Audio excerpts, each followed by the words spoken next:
ನಮಸ್ಕಾರ. ಮೊದಲನೇದಾಗಿ I am very sorry, ಒಂಚೂರು ತಡ ಆಗಿದೆ ಬರೋದು, ದಯವಿಟ್ಟು ಕ್ಷಮಾಪಣೆಯಲ್ಲಿ. ಇವತ್ತು ಪರವಾಗಿಲ್ಲ. ಓಕೆ, ಇವತ್ತು ನಾವು ಗೀತಾ ಜಯಂತಿ ಪರವಾಗಿ ಹಲವಾರು ಗೀತಾ ಬಗ್ಗೆ ನಾವು ಡಿಸ್ಕಷನ್ಸು ಅಧ್ಯಯನ ಮಾಡ್ತಾ ಇರುವಾಗ ನನಗೂ ಇದಕ್ಕೆ ಒಂದು ಆಪರ್ಚುನಿಟಿ ಕೊಟ್ಟಿದ್ದಕ್ಕೆ ಹೃತ್ಪೂರ್ವಕ ಧನ್ಯವಾದಗಳು. ನಾವಿವಾಗ ಒಂದು ಶ್ಲೋಕದಿಂದ ಶುರು ಮಾಡಿಕೊಳ್ಳೋಣ. ಓಂ ಸದಾಶಿವಸಮಾರಂಭಾಂ ಶಂಕರಾಚಾರ್ಯ ಮಧ್ಯಮಾಂ ಅಸ್ಮದಾಚಾರ್ಯ ಪರ್ಯಂತಾಂ ವಂದೇ ಗುರುಪರಂಪರಾಂ. ಎಲ್ರಿಗೂ ನಮಸ್ಕಾರ. ಇವತ್ತಿನ ನನ್ನ ಟಾಪಿಕ್ ಏನು ಅಂದರೆ ಕಥಾ ಅಧ್ಯಯನ, ಕಥಾ ಅವಲೋಕನದಿಂದ ಕಥೆಗಳನ್ನ ಕೇಳ್ತಾ ಹಲವಾರು ನಾವು ಕಥೆಗಳನ್ನ ಕೇಳ್ತೀವಿ. ಕೆಲವು ಉಪನಿಷತ್ ಕಥೆಗಳಿರುತ್ತೆ, ಕೆಲವು ನಮ್ಮ ಜೀವನದಲ್ಲೇ ನಡೆಯುವಂಥ ಕಥೆಗಳೆಲ್ಲ ಇರುತ್ತೆ. ಜೋಡಿಸ್ಕೊಂಡು ಹೋದಾಗ ನಮ್ಮಲ್ಲಿ ಗೀತೆ ದರ್ಶನ ಆಗುತ್ತೆ. ಸೊ ಆದ್ದರಿಂದ ಸಾಧಾರಣವಾಗಿ ನಾವು ತಗೊಂಡಾಗ ಕರ್ಮಯೋಗ ಇಲ್ಲ ಆತ್ಮದ ವಿಚಾರ ಈ ಥರ ನಾವು ಮಾತಾಡ್ತೀವಿ. ಅವಾಗ ಏನಾಗತ್ತೆ, ಅದೊಂದು ಕಡೆ ನಮ್ಮ ಜೀವನ ಒಂದು ಕಡೆ ಅನ್ನೋ ಥರ ಇರುತ್ತೆ. ಅದರಿಂದ ಇವತ್ತು ಈ ಎರಡನ್ನು ಒಂದುಗೂಡಿಸ್ತಾ ಈ ಗೀತೆನ ನಮ್ಮ ಜೀವನದಲ್ಲಿ ಹೇಗೆ ನಾವು ಏನು ಹೇಳಿದ್ದಾರೆ ಅದು ನಮ್ಮ ಜೀವನಕ್ಕೆ ಎಷ್ಟು ನಾವು ಅಳವಡಿಸ್ಕೋಬೋದು ಅನ್ನೋದನ್ನು ನಾವು ಒಂಚೂರು ಗಮನಕ್ಕೆ ತಂದುಕೊಳ್ಳೋಣ ಅನ್ನೋ ಒಂದು ಉದ್ದೇಶದಿಂದ ಈ ಥರ ಒಂದು ಟಾಪಿಕ್ನ ನಾನು ತೊಗೊಂಡಿದ್ದೀನಿ. ಇದಕ್ಕೆ ಮುಂಚೆ ನಾನು ಆಲ್ರೆಡಿ ನಾವಿಲ್ಲಿ ಮೇಡಮ್ ಹೇಳ್ದಂಗೆ, ಜ್ಯೋತಿಯವ್ರು ಹೇಳ್ದಂಗೆ ಇಲ್ಲಿ ಒಂದೆರಡು ಸಾರಿ ಆಲ್ರೆಡಿ ನನಗೆ ನಿಮ್ಮ ಜೊತೆ ಎಲ್ಲ ಮಾತಾಡೋಕ್ಕೆ ಅವಕಾಶ ಸಿಕ್ಕಿದೆ. ಆಗ ನಾವು ಆತ್ಮ ವಿಚಾರ ಅನ್ನೋದು ಒಂದು ಗಂಟೆ ಕಾಲ ಅದ್ರ ಬಗ್ಗೆ ಹಲವಾರು ರೀತಿಯಲ್ಲಿ ಅದನ್ನು ಅರ್ಥ ಮಾಡ್ಕೊಳ್ಳೋಕೆ ನೋಡಿದ್ದೀವಿ.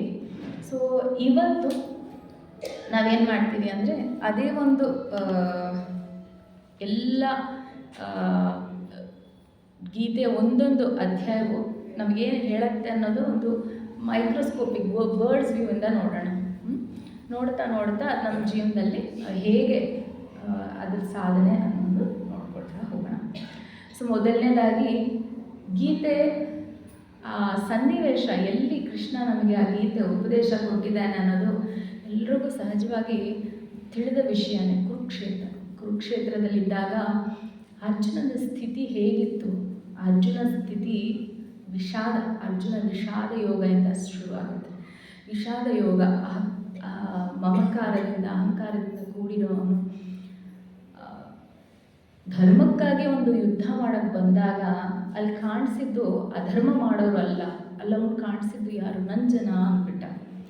ನನ್ನ ಜನ, ನಾನಿಲ್ಲಿ ಯುದ್ಧ ಮಾಡೋಕ್ಕಾಗಲ್ಲ, ಇರಲಿ, ನನಗೆ ರಾಜ್ಯ ಬೇಡ, ನಾನು ಸನ್ಯಾಸ ತೊಗೊಂಡು ಹೋಗ್ತೀನಿ, ಪರವಾಗಿಲ್ಲ, ಜ್ಞಾನ ಯೋಗದ ಕಡೆ ಹೋಗ್ತೀನಿ, ಪರವಾಗಿಲ್ಲ, ಜ್ಞಾನ ಪಡ್ಕೊಂಡು ಮೋಕ್ಷ ಸಾಧಿಸ್ತೀನಿ, ಪರವಾಗಿಲ್ಲ, ರಾಜ್ಯ ಬೇಡ, ಇಷ್ಟೊಂದು ಜನ ನಾನು ಈ ಯುದ್ಧದಲ್ಲಿ ಎದುರಿಸೋದು ನನಗೆ ಬೇಡ ಅನ್ನೋ ಒಂದು ಆ ಸ್ಥಿತಿಗೆ ಬಂದಾಗ ಕೃಷ್ಣ ಒಂದು ವಿವೇಕನ ತಂದುಕೊಡ್ತಾನೆ.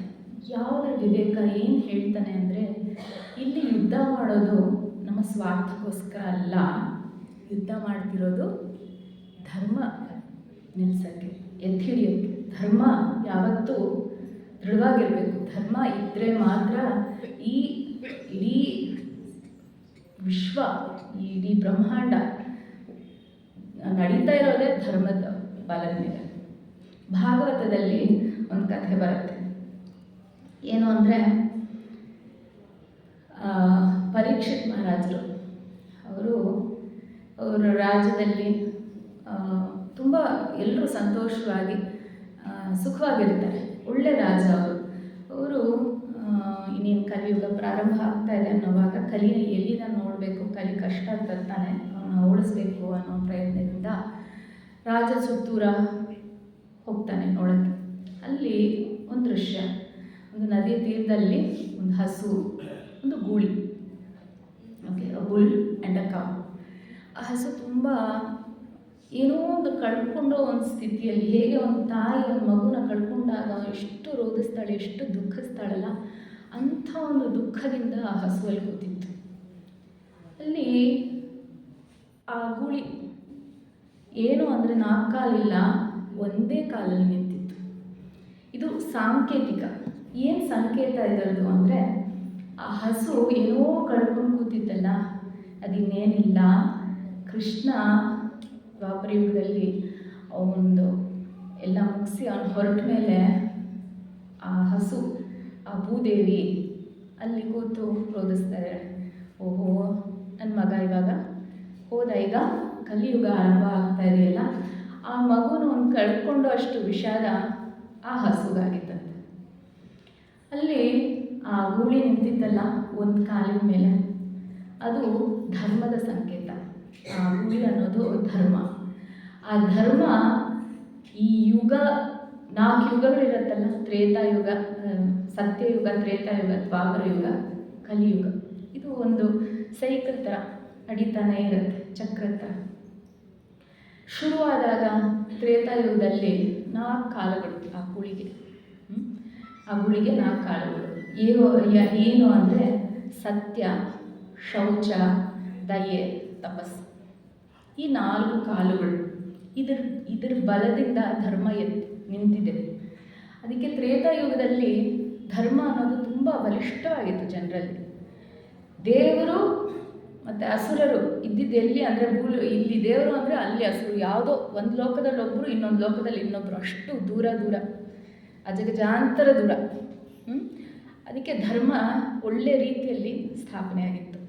ಇನ್ನು ತ್ರೇತಾಯುಗ ಕಳೀತಾ ಹೋದಾಗ ಏನಾಯಿತು, ತಪಸ್ಸು ಕಡಿಮೆ ಆಯಿತು, ಒಂದು ಕಾಲು ಹೋಯಿತು.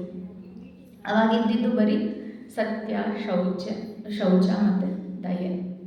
ಹೋಗ್ತಾ ಹೋಗ್ತಾ ಒಂದೊಂದು ಯುಗಕ್ಕೂ ಒಂದೊಂದು ಕಾಲು ಕಳ್ಕೊತಾ ಹೋಯಿತು. ಅವು ಸತ್ಯ ಹೋಯಿತು, ಶೌಚ ಹೋಯಿತು, ಮತ್ತು ದಯೆ ಹೋಯಿತು. ಇದ್ದಿದ್ದು ಯುಗ ಒಂದೇ ಕಾಲು, ಕಲಿಯುಗ ಬಂದಾಗ ಸತ್ಯ. ಆ ಸತ್ಯದ ಬಲ ಮೇಲೆ ಪಾಪ ಅದು ಹಾಗೆ ನಿಂತಿದೆ. ನಿಂತು ಇಬ್ಬರು ಮಾತಾಡ್ಕೋತಾ ಇರೋವಾಗ, ಧರ್ಮ ಮತ್ತು ಭೂದೇವಿ ಮಾತಾಡ್ಕೋತಾ ಇರೋವಾಗ, ಅಲ್ಲೊಬ್ಬ ಆ ಗೂಳಿನ ಒಂದು ಕಾಲಲ್ಲಿ ನಿಂತಿರೋ ಆ ಗೂಳಿನ ಚೆನ್ನಾಗಿ ಹೊಡಿತಾ ಇದ್ದಾನೆ. ಪರೀಕ್ಷೆಗೆ ನೋಡ್ಬಿಟ್ಟು ಅರ್ಥ ಆಯಿತು, ಇವನೇ ಕಲಿ ಅಂದರೆ ಇದೆ ಇರೋ ಆ ಸತ್ಯನೂ ಇಲ್ಲಿಂದ ಹೊರಗೆ ಹಾಕಕ್ಕೆ ನೋಡ್ತಾ ಇದ್ದಾನೆ. ತಕ್ಷಣ ಪರೀಕ್ಷಿತ್ ಮಹಾರಾಜ ಬಂದು, ನೀನು ಕಲಿ ಅಂತ ನಂಗೆ ಗೊತ್ತಾಯಿತು, ನಿನ್ನನ್ನು ಈಗಲೇ ಇಲ್ಲಿಂದ ಕಳಿಸ್ತೀನಿ ಅಂತ ಕೊಲ್ಲಕ್ಕೆ ರೆಡಿ ಆಗಿಬಿಟ್ಟೆ.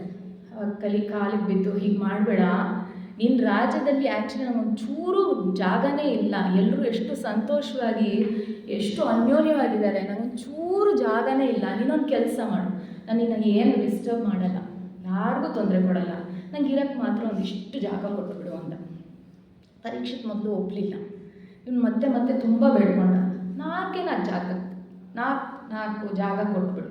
ಏನು ಆ ಜಾಗಗಳು ಅಂದರೆ, ಎಲ್ಲಿ ಜೂಜಾಡ್ತಾರೋ, ಎಲ್ಲಿ ಮದ್ಯಪಾನ ಅತಿಯಾಗಿ ಸೇವಿಸ್ತಾರೋ, ಎಲ್ಲಿ ಅಸಭ್ಯ ಮತ್ತು ಅಶುದ್ಧ ಕಾಮಾಚಾರ ಇರುತ್ತೋ ಅಂಥ ಜಾಗದಲ್ಲಿ, ಮತ್ತು ಎಲ್ಲಿ ಜಾಸ್ತಿ ಹಿಂಸೆ ಇದೆಯೋ ಈ ಜಾಗ ಕೊಟ್ಬಿಡು, ನನಗೆ ಇಷ್ಟೇ ಸಾಕು, ಇಷ್ಟೇ ನಾನು ಕೊಡ್ತೀನಿ ನಿಮಗೆ ಅಂತ. ಮತ್ತು ಒಂದು ಕೆಲಸ ಮಾಡು, ತುಂಬ ಕಡಿಮೆ ಆಗುತ್ತೆ, ನನಗೆ ಇನ್ನೊಂದು ಎಕ್ಸ್ಟ್ರಾ ಕೊಟ್ಬಿಡು, ಒಂದೇ ಒಂದು ಎಕ್ಸ್ಟ್ರಾ ಕೊಡು. ಏನು ಅಂತ, ಎಲ್ಲಿ ಅತಿಯಾಗಿ ಸುವರ್ಣ ಅಂದರೆ, ನಮಗೆ ಚಿನ್ನ ಅಂದರೆ ತುಂಬ ಪ್ರಿಯ ಅಲ್ಲ, ಚಿನ್ನ ಒಳ್ಳೆಯದು, ಸಮೃದ್ಧಿಯ ಸಂಕೇತ ಹೌದು.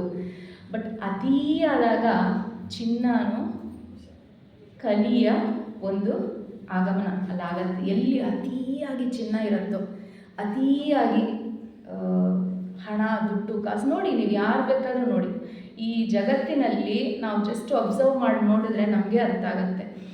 ಎಲ್ಲಿ ಹಣ ಜಾಸ್ತಿ ಇರುತ್ತೋ ಅಲ್ಲಿ ಮಮತೆ ಅನ್ನೋದು ಕಡಿಮೆ ಇರುತ್ತೆ. ಅವ್ರ ಸುತ್ತು ಜನ ಇರ್ತಾರೆ, ಮತ್ತೆ ಅವ್ರ ಹತ್ರ ಬರ್ತಾರೆ, ಅವ್ರಿಗೋಸ್ಕರ ಬರಲ್ಲ, ಅವ್ರ ಹತ್ರ ಇರೋ ಆ ದುಡ್ಡುಗೋಸ್ಕರ, ಆ ಚಿನ್ನಕ್ಕೋಸ್ಕರ, ಅದಕ್ಕೆಲ್ಲ ಬರ್ತಾರೆ. ಅದು ಯಾವುದಾದ್ರೂ ಬಿಟ್ಟು ಹೋದರೆ ಯಾರಾದರೂ ಇರ್ತಾರಾ, ಅದು ನಾವು ಅಬ್ಸರ್ವ್ ಮಾಡಿ ನೋಡಿದ್ರೆ ನಮಗೆ ಅರ್ಥ ಆಗುತ್ತೆ. ಇಷ್ಟೊಂದು ಯಶಸ್ವಿಯಾದವರು ಕಡೆಯಲ್ಲಿ ಹೋಗೋವಾಗ ಯಾರಿದ್ದಾರೆ ಅವ್ರ ಜೊತೆ ಅನ್ನೋ ಥರ ಹೋಗ್ತಾರೆ. ಗೊತ್ತಾಗೋದು ಇಲ್ಲ, ಇಂಥ ಒಂದು ಜೀವನ ಅವ್ರಿಗಾಗಿತ್ತು ಅಂತಲೂ ನಮ್ಗೆ ಅರ್ಥ ಆಗಲ್ಲ. ಅಂಥ ಒಂದು ಸ್ಥಿತಿಯಲ್ಲಿ 10 ಜನ ಬಂದು ಚೂರು ದುಡ್ಡು ಕೊಟ್ಟು ಅವ್ರಿಗೆ ಹಾಸ್ಪಿಟ್ಲ್ ಕಳಿಸೋ ಅಷ್ಟು ಆ ಸ್ಥಿತಿಗೆ ಬರ್ತಾರೆ. ಎಲ್ಲಿ ನಿಮ್ಮ ಹಣ ಎಲ್ಲ ಕಿತ್ಕೊಂಡು ಹೋದ್ರಪ್ಪ, ನನ್ನ ಬಿಟ್ಬಿಟ್ಟು ಹೋದ್ರು ಬೀದಿಲಿ ಅಂತಾರೆ. ಅಂದರೆ ಅಲ್ಲಿ ಕಲಿ ಇರುತ್ತೆ. ಯಾಕಂದರೆ ಅಂಥ ಒಂದು ಜಾಗಗಳಲ್ಲಿ ಏನು ಜಾಸ್ತಿ ಇರುತ್ತೆ, ಲೋಭ, ಕ್ರೋಧ, ಕಾಮ ಇದೆಲ್ಲ ಜಾಸ್ತಿ ಇರುತ್ತೆ. ಅದೆಲ್ಲ ಇರೋ ಜಾಗದಲ್ಲಿ ಕಲಿ ಸಮೃದ್ಧಿಯಾಗಿರುತ್ತೆ. ಸೊ ಆ ಸತ್ಯ ಅನ್ನೋದು ಒಂದೇ ಕಾಲಲ್ಲಿ ನಿಂತಿದೆ. ಅದು ಆ ಹುಳಿ ಇವತ್ತು ಕಲಿಯುಗ ಸತ್ಯದ ಮೇಲೆ ಮಾತ್ರ ನಿಂತಿದೆ. ಸತ್ಯ, ಅದಕ್ಕೆ ನಾವು ಆದಷ್ಟು ಪ್ರೇರಣೆ ತೊಗೋಬೇಕು ಗೀತೆಯಿಂದ. ಗೀತೆ ಯಾವಾಗಲೂ ಒಂದು 5,000 ಎಷ್ಟೋ ಸಾವಿರ ವರ್ಷದಿಂದ ಹೇಳಿರೋ ಒಂದು ಕತೆ ಇವತ್ತಿನ ಯುಗಕ್ಕೆ ಬಂದು ಓಕೆ ಏನೋ ಒಂದು ಕೇಳಬೇಕು, ಕೇಳಿಬಿಟ್ಟು ಪುಣ್ಯ ಬರುತ್ತೆ ಅಂತಾರೆ, ಪುಣ್ಯ ಬರುತ್ತೆ, ಮತ್ತು ನಾನು ಹೋಗ್ತೀನಿ, ನನ್ನ ಕೆಲಸಗಳನ್ನ ನಾನು ನೋಡ್ಕೋತೀನಿ ಅನ್ನೋದು ನಾವು ಮಾಡಿದೆ. ಅದರ ಪ್ರಭಾವ, ಅದರ ಇಂಪಾರ್ಟೆನ್ಸು ಏನು ಅಂದರೆ ನಮಗೆ ಜೀವನ ಹೇಗಿರಬೇಕು, ನಮ್ಮ ಜೀವನ ಈ ಯುಗದಲ್ಲೂ ಜನ ಚೆನ್ನಾಗಿರಬೇಕು, ಎಲ್ಲರೂ ಚೆನ್ನಾಗಿರಬೇಕು. ಜನ ಮಾತ್ರ ಅಲ್ಲ, ನಾವು ಯಾವಾಗಲೂ ಚೆನ್ನಾಗಿರಬೇಕು ಅನ್ನೋವಾಗ ಮನುಷ್ಯರು ಮಾತ್ರ ಅನ್ಕೋತೀವಿ. ಖಂಡಿತ ಇಲ್ಲ. ಗೀತೆಯಲ್ಲಿ ಎಷ್ಟು ಚೆನ್ನಾಗಿ ಹೇಳ್ತಾರೆ, ಎಲ್ಲರೂ ಒಂದಕ್ಕೊಂದು ಪರಸ್ಪರ ಅನ್ಯೋನ್ಯವಾಗಿ ನೇದಿದೆ. ಈ ಪೂರ್ತಿ ಸೃಷ್ಟಿ ಅನ್ನೋದು ಅದು ಚಕ್ರದ ಥರ, ಒಬ್ಬೊಬ್ರಿಗೂ ಒಂದೊಂದು ಕೆಲಸ ಕೊಟ್ಟು ಅವರವರು ನಿಮ್ಮ ಕರ್ಮಗಳನ್ನ ಮಾಡ್ಕೊತಾ ಹೋಗಿ ಸೃಷ್ಟಿ ಪೂರ್ತಿ ಸಮೃದ್ಧವಾಗಿರುತ್ತೆ ಅಂತ ಕೃಷ್ಣ ಕಳಿಸ್ಕೊಟ್ಟಿದ್ದಾನೆ. ಆದ್ದರಿಂದ ಎಲ್ಲರೂ ಅನ್ಯೋನ್ಯವಾಗಿರಬೇಕು ಅಂದರೆ ಹೇಗಿರಬೇಕು ಅನ್ನೋದು ಈ ಗೀತೆ ನಮಗೆ ತಿಳಿಸ್ಕೊಡೋ ಅಂಥದ್ದು. ಇದು ಭಾಗವತದಲ್ಲಿ, ಇವಾಗ ನಾನು ಹೇಳಿದ್ದು ಭಾಗವತದಲ್ಲಿ ಒಂದು ಬಂದ ಕಥೆ. ಅದನ್ನು ನಾವು ಆ ದೃಷ್ಟಿಯಿಂದ ನೋಡಿದಾಗ ಗೀತೆಯ ಮಹತ್ವ ಇವತ್ತಿಗೆ ನಮಗೆ ಹೇಗಿರುತ್ತೆ ಅನ್ನೋದು ನಾವು ಅರ್ಥ ಮಾಡ್ಕೊಳ್ಳೋಕ್ಕಾಗತ್ತೆ. ನಾವು ಧರ್ಮ ಅಂತ ಮಾತಾಡ್ತೀವಿ. ಧರ್ಮ ಅಂದರೆ ಏನು? ಯಾರಾದರೂ ಹೇಳ್ತೀರಾ ಧರ್ಮ ಅಂದರೆ ಏನು? ಕರೆಕ್ಟ್, ಧಾರಯತಿ ಇತಿ ಧರ್ಮ. Okay, correct. ಇನ್ನು ಧರ್ಮ ಅಂದರೆ ಏನು? ಸಾಧಾರಣ ಅಹಿಂಸಾ, ಸತ್ಯ, ಸ್ಥೇಯ, ಬ್ರಹ್ಮಚರ್ಯ, ದಯಾ, ಕ್ಷಮ, ಧ್ಯಾನ, ತಪೋ, ಧ್ಯಾನಮಿತಿ ಧರ್ಮಸ್ಯ ಸಂಗ್ರಹ. ಖಂಡಿತ. ಇನ್ನೂ ಸಹಜವಾಗಿ ಹೇಳಬೇಕು ಅಂದರೆ, ನನಗೇನಾದರೂ ಮಾಡಿದ್ರೆ ನನಗೆ ಇಷ್ಟ ಆಗಲಿಲ್ಲ ಅಂದರೆ ನಾನು ಪರರಿಗೆ ಮಾಡದೇ ಇರಬೇಕು, ಅದೇ ಧರ್ಮ. ತುಂಬ ಸುಲಭವಾಗಿ ಹೇಳಬೇಕು, ತುಂಬ ಸುಲಭವಾಗಿ ಹೇಳಬೇಕು ಅಂದರೆ ಈ ಸತ್ಯ, ಆಸ್ತೆಯ, ಪರಿಗ್ರಹ ಇದೆಲ್ಲ ನಾವು ಫಾಲೋ ಮಾಡೋವಾಗ ಏನು ಮಾಡ್ತಾ ಇರ್ತೀವಿ ಅಂದರೆ, ನಮಗೆ ಇನ್ನೊಬ್ಬರ ಜೊತೆ ಅನ್ಯೋನ್ಯವಾಗಿರೋಕ್ಕೆ ಸಹಕಾರ ಮಾಡುವಂಥ ಈ ಎಲ್ಲ ಕ್ರಿಯೆಗಳು, ಈ ಎಲ್ಲ ಸ್ಟೆಪ್ಸ್ ಏನು ಹೇಳ್ತೀವಿ. ಧರ್ಮ ಹೇಗಿರಬೇಕು ಅಂದರೆ 3 ವಿಧದಲ್ಲಿ ನಾವು ವಿಂಗಡಿಸ್ಬೋದು. ಏನು ಅಂದರೆ, ನಮ್ಮದು ಒಂದು ಧರ್ಮ, ಅಂತರ್ಧರ್ಮ, ನಮ್ಮ ಆಂತರಿಕ ಧರ್ಮ ಒಂದಿರುತ್ತೆ. ನಮ್ಮ ದೈಹಿಕ ಧರ್ಮ, ದೇಹಕ್ಕೆ ಬೇಕಾಗಿರುವಂಥದ್ದು. ಹಾಗೆ ಸಮಾಜದ ಕಡೆಗೆ, ಸಮಾಜದತ್ತ ಹೇಗಿರಬೇಕು. ಎಲ್ಲ ಧರ್ಮದ ಚೌಕಟ್ಟಿನಲ್ಲೇ, ಆದರೆ ಬೇರೆ ಬೇರೆ ರೀತಿಯಲ್ಲಿ ನೋಡಿದಾಗ ಬೇರೆ ಬೇರೆ ನಾವು ಅದನ್ನು ನಾವೇನು ಮಾಡ್ಬೋದು ಅನ್ನೋದು ಅರ್ಥ ಆಗುತ್ತೆ. ಆಂತರಿಕ ಧರ್ಮ ಅಂದರೆ ಏನು ಅಂತ ಅನ್ಕೋಬೋದು. ಆಂತರಿಕವಾಗಿ ನಾವು ಎಷ್ಟೋ ಸತಿ ಹೇಳ್ತೀವಿ, ಕಾಯ ವಾಚ ಮನಸ್ಸ ಶುದ್ಧವಾಗಿರಬೇಕು ಅಂತ. ಶುದ್ಧವಾಗಿರಬೇಕು. ಒಬ್ಬ ಇರ್ತಾನೆ ಒಂದು ಊರಿನಲ್ಲಿ, ಪಂಡಿತ ಅಲ್ಲ, ಆದರೆ ಅವನಿಗೆ ಪುಸ್ತಕ ಓದೋದು ಅದೆಲ್ಲ ತುಂಬ ಇಷ್ಟ. ಸೊ ಅದಕ್ಕೆ ಅವನು ಚೆನ್ನಾಗಿ ಓದಿರೋನು, ಅದರಿಂದ ಊರವರೆಲ್ಲ ತುಂಬ ಮರ್ಯಾದೆ ಕೊಡ್ತಾರೆ ಅವನಿಗೆ. ಅವನೇನು ಮಾಡ್ತಾನೆ, ಒಂದು ದಿವಸ ಮನೆಯಲ್ಲಿ ಅಡುಗೆಗೆ ಅವನ ಹೆಂಡತಿ ಕೋಳಿದೇನೋ ಮಾಡಿಕೊಟ್ಟಿರ್ತಾಳೆ. ಎಲ್ಲಿಂದ ಬಂತು ಈ ಕೋಳಿದೇನೋ ಮಾಡಿದೆಯಲ್ಲ, ಎಲ್ಲಿಂದ ಬಂತು ಅಂದರೆ, ಯಾರ್ದೋ ಗೊತ್ತಿಲ್ಲ, ಹಾಗೆ ಬಂತು, ದೇವ್ರು ಕಳಿಸಿದ್ದಾನೆ ಅಂದ್ಕೊಂಡು ನಾನು ಮಾಡಿದ್ದೀನಿ. ಆಗ ಅವನು ಹೇಳ್ತಾನೆ, ತಪ್ಪು ಮಾಡಿದೆ, ಇಲ್ಲ ಮಾಡಿರಬಾರ್ದು, ನೀನು ಈ ಥರ ಮಾಡಿರಬಾರ್ದು, ಕೇಳಿದ್ರೆ ನಾವು ಯಾರ್ದು ತೊಗೋಬಾರ್ದಲ್ಲ, ಒಂದು ಕೆಲಸ ಮಾಡು, ಆ ಕೋಳಿದು ಪೀಸಸ್ ಎಲ್ಲ ಆ ಕಡೆ ಇಡು, ಅದೆಲ್ಲ ನಮ್ಮದು ಗೊತ್ತಿಲ್ಲ, ಸಾರು ಮಾತ್ರ ನಂಗೆ ಹಾಕು ಅಂತ. ಸಾರು ಹಾಕ್ತಾ ಇರುವಾಗ ಅದ್ರದ್ದು ಒಂದೆರಡು ಪೀಸಸ್ಸು ಬಿತ್ತಂತೆ. ಅವನು ಪರವಾಗಿಲ್ಲ, ದೇವ್ರು ಕೊಟ್ಟಿದ್ದಾರೆ, ಬಂದಿದೆ ಅಂದರೆ ನಾನು ತಿಂತೀನಿ ಅಂದ್ಕೊಂಡು ಅದನ್ನು ಹಾಗೆ ತಿಂದ. ನೆಕ್ಸ್ಟ್ ಡೇ ನೋಡಿದ್ರೆ ಒಂದೇ ಹೊಟ್ಟೆ ನೋವು, ಸಂಕಟ, ಸುಸ್ತು, ಏನೇನೋ ಆಗ್ತಾಯಿದೆ, ಏನಂತ ಅರ್ಥ ಆಗ್ತಾಯಿಲ್ಲ. ಓಕೆ, ಹೊರಟು ಒಂದು ಮರದ ಕೆಳಗೆ ಒಬ್ಬರು ಸಾಲು ಕೂತಿರ್ತಾರೆ, ಅವ್ರ ಹತ್ರ ಹೋಗಿ ಹೇಳ್ಕೊತಾನೆ, ಏನೋ ತುಂಬ ಸಂಕಟ ಆಗ್ತಾ ಇದೆ, ನನಗೆ ಏನಾಗ್ತಾ ಇದೆ ಹೇಳ್ಕೊಳ್ಳೋಕ್ಕೆ ಅರ್ಥ ಆಗ್ತಾ ಇಲ್ಲ ನನಗೆ ಅಂತ. ಇವರು ತುಂಬ ಜ್ಞಾನಿ, ಕಣ್ಣು ಮುಚ್ಕೊಂಡು ಜಸ್ಟ್ ಗಮನಿಸ್ತಾ ಹೋದರು. ಅರ್ಥ ಆಯಿತು ಅವ್ರಿಗೆ, ಓಹೋ ಈ ಥರ ಮಾಡಿದಾನ ಅವನು ಅಂತ. ಕಂಡುಬಿಟ್ಟ ಮೇಲೆ ಹೇಳಿದ್ರು, ಏನಪ್ಪ ಎಲ್ಲರಿಗೂ ಒಂದು ಹೇಳ್ತೀಯ, ನೀನು ನೋಡಿದ್ರೆ ಮಾಡೋ ಕೆಲಸನೇ ಬೇರೆ. ಕಾಯ ವಾಚ ಮನಸ್ಸ ಯಾವಾಗಲೂ ಒಂದೇ ರೀತಿ ಆರ್ಜವಂ ಅಂತಾರೆ, ನೀತಿಯಲ್ಲಿ ಬರುತ್ತೆ. ನಾವು ಅದನ್ನು ಮಾಡಿದ್ವಿ, ದೈವಾಸುರ ಸಂಪತ್ ವಿಭಾಗ ಯೋಗ ನಾವು ಮಾಡೋವಾಗ ಕೆಲವರು ಇದ್ದರು, ಅಲ್ಲಿ ದೈವಿ ಸಂಪತ್ತು ಆಸುರಿ ಸಂಪತ್ತು ಅಂತ ಮಾತಾಡ್ಕೊಂಡ್ವಿ. ಎಲ್ಲೂ ಬೇರೆ ಬೇರೆ ಏನಿಲ್ಲ, ನಮ್ಮೊಳಗೆ ಇದೆ ಎಲ್ಲ. ಅದರಲ್ಲಿ ಆರ್ಜವಂ ಅಂತ ಒಂದು ಕೃಷ್ಣ ಹೇಳ್ತಾನೆ, ಒಳ್ಳೆಯ ದೈವಿ ಗುಣ ಅಂತಾನೆ. ಏನು ಅಂದರೆ ನಮ್ಮ ಕಾಯ ವಾಚ ಮನಸ್ಸು ಒಂದೇ ಲೈನ್ ಡ್ರಾ ಮಾಡಿದ್ರೆ ಹಾಗೆ ಒಂದಕ್ಕೊಂದು ಜೋಡಿಸ್ಕೊತಾ ಹೋಗಬೇಕು. ಇಲ್ಲೇನಿದೆಯೋ ಅದೇ ಬಾಯಿಂದ ಬರಬೇಕು, ಅದೇ ನಮ್ಮ ನಾವು ಜೀವನದ ರೀತಿಯಾಗೂ ಅದೇ ಇರಬೇಕು.